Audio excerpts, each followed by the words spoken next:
Assalamualaikum. Halo, apa kabar semuanya? Selamat bertemu kembali dalam video pembelajaran yang membahas tentang pemrograman berorientasi objek dengan menggunakan Java NetBeans.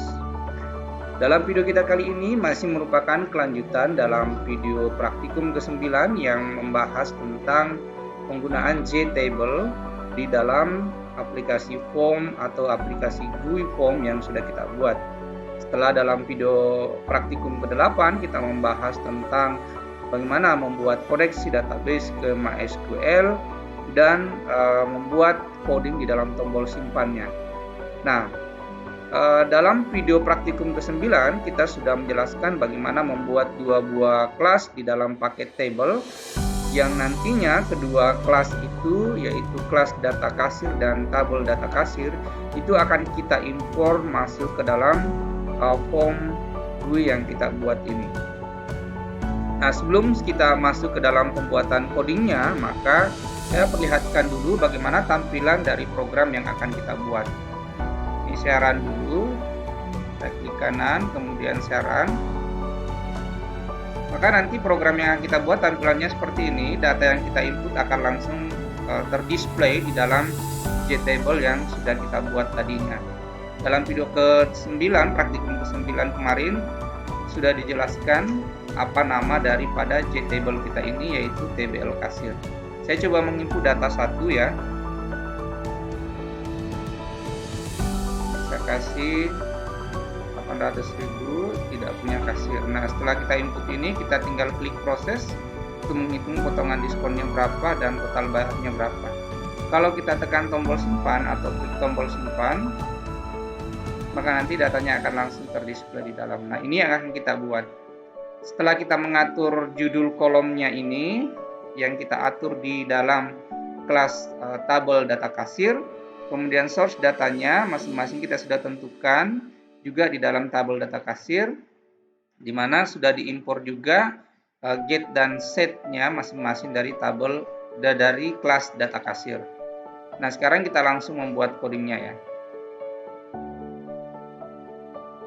Yang pertama, kita tambahkan import, yaitu import table. Kemudian yang kita import adalah kelas data kasir. Kemudian yang kedua adalah import table lagi. Ini nama paketnya sesuai yang kita buat tadi ini paket table. Kemudian yang kedua yang kita import adalah tabel data kasir. Jadi semua nanti coding yang ada di dalam kedua kelas ini sudah bisa digunakan di kelas atau form kasir belanja ini, karena kelas-kelasnya ini sudah dibuat dalam bentuk publik. Kemudian yang kedua, setelah kita menambahkan import di situ adalah kita buatkan satu variabel. Sini saya beri nama variabelnya yaitu model data kasir dengan menggunakan kelas tabel data kasir yang sudah kita import tadi. Jadi privat tabel data kasir, kemudian nama variabelnya adalah model data kasir. Jadi dengan sendirinya semua fungsi atau metode yang ada di dalam kelas tabel data kasir itu sudah bisa diekstrak masuk ke dalam variabel model data kasir yang kita buat ini. Setelah kita menambahkan variabel model data kasir, kemudian yang kedua di bagian konstruktornya itu kita buat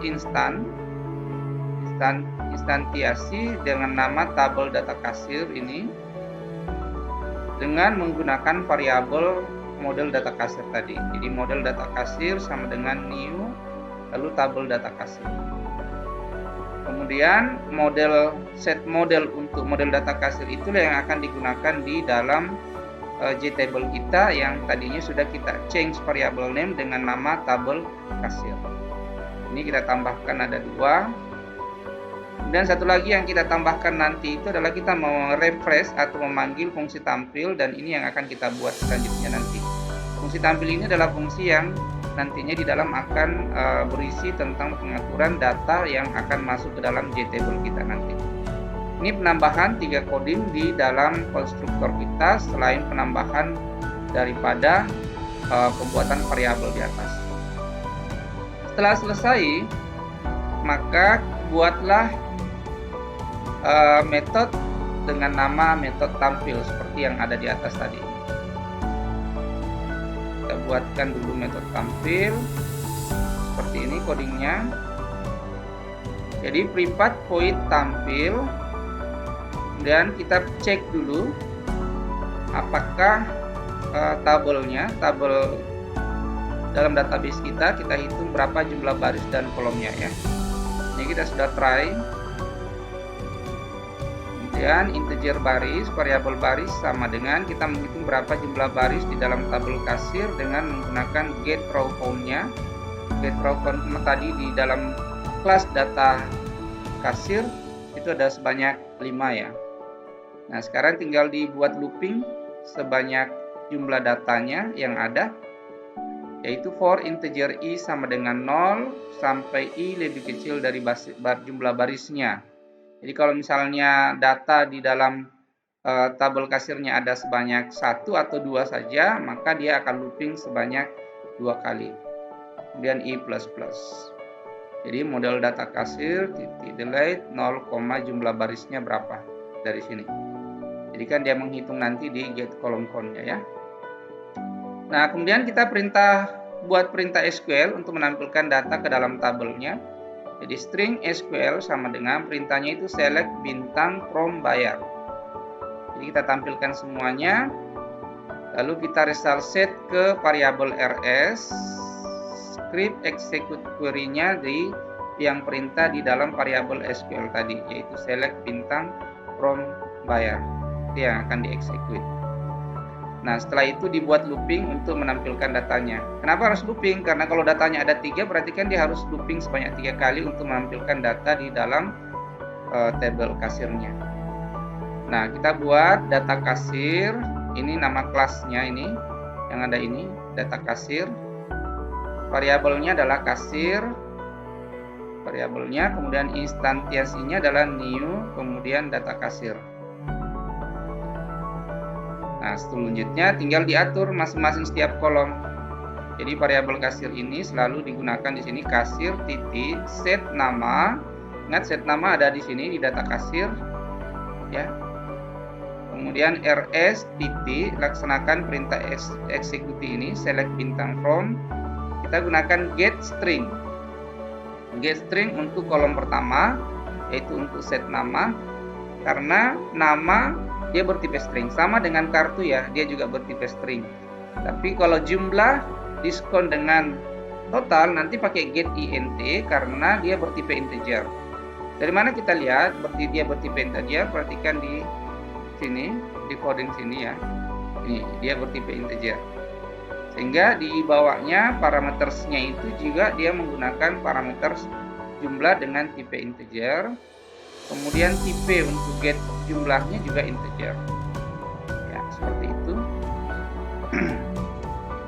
Selanjutnya untuk kolom yang kedua, kasir titik set jumlah rs titik get int untuk kolom kedua. Lalu kasir titik set kartu rs, ini pakai get string lagi karena kartu dia bertipe string. Lalu diskon dan total masih menggunakan get int.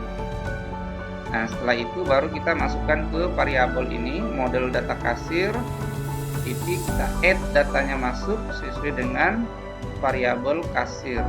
Ya, variabel kasir yang ada di sini yang sudah di add tadi. Kemudian catch daripada try di atas itu adalah kalau misalnya jumlah barisnya tidak ada atau kosong, maka sistem error. Jadi kalau perintah SQL-nya tidak berfungsi, maka dia akan sistem error. Itu catch. Nah, itu aja perintah yang ada di dalam menampilkan data. Yang perlu Anda perhatikan di dalam melakukan coding ini, misalnya, ini adalah sudah merupakan coding standar.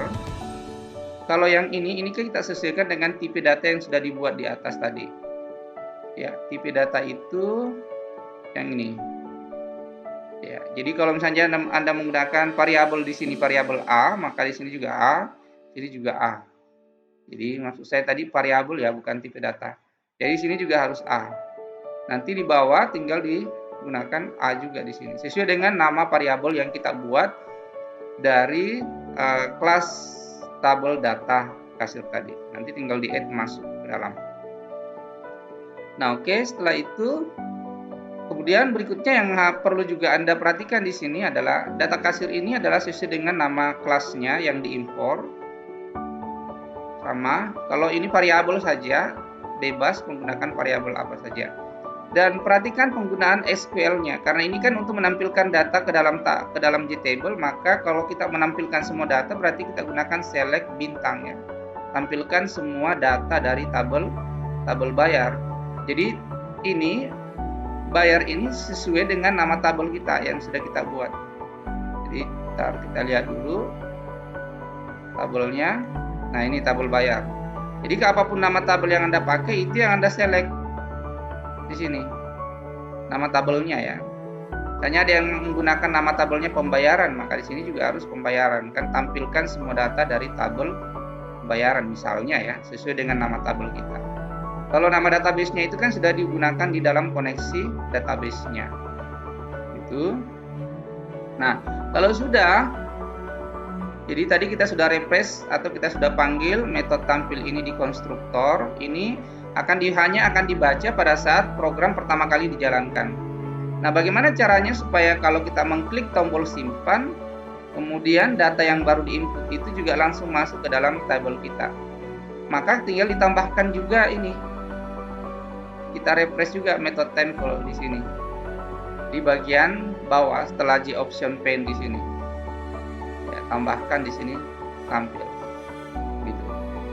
Agar supaya nanti langsung terdisplay masuk ke dalam JTable kita. Jadi kalau ini tidak ada, nanti tidak akan langsung muncul datanya. Nanti setelah di run kembali programnya baru muncul. Tapi kalau kita mau dia interaktif langsung terdisplay, maka tambahkan, tinggal dipanggil fungsinya ya, atau tinggal dipanggil metodenya di sini. Nah, sekarang coba kita laksanakannya. Tadi sudah dites sebetulnya di awal video. Sekarang saya gunakan nama saya lagi. Ya, ini ada 10.000 punya kartu proses. Nah, ini tidak dapat diskon, simpan. Nah, seharusnya berhasil disimpan, ini langsung kelihatan sudah di bawah. Nah, ini efek dari ini, penambahan yang ini. Kalau ini tidak ada, maka ini tidak langsung terdisplay. Coba ya, kita coba matikan, kemudian kita coba run. Nah, kalau misalnya yang memanggil fungsi tampil di konstruktor itu gunanya di mana? Nah, gunanya ini langsung kelihatan di sini pada saat kita run. Kalau tidak ada itu, maka ini juga kosong. Ya, ini juga kosong. Nah, ini saya coba matikan di tombol simpan pemanggilan fungsi tampil, misalnya namanya dia 90.000 punya kartu, kita proses. Nah, sekarang coba kita save. Nah, tidak langsung kelihatan. Nah, nanti kita bingung apakah dia tersimpan atau tidak. Tapi kalau misalnya Anda tutup dan Anda jalankan kembali programnya, dia akan kelihatan. Nah, dia.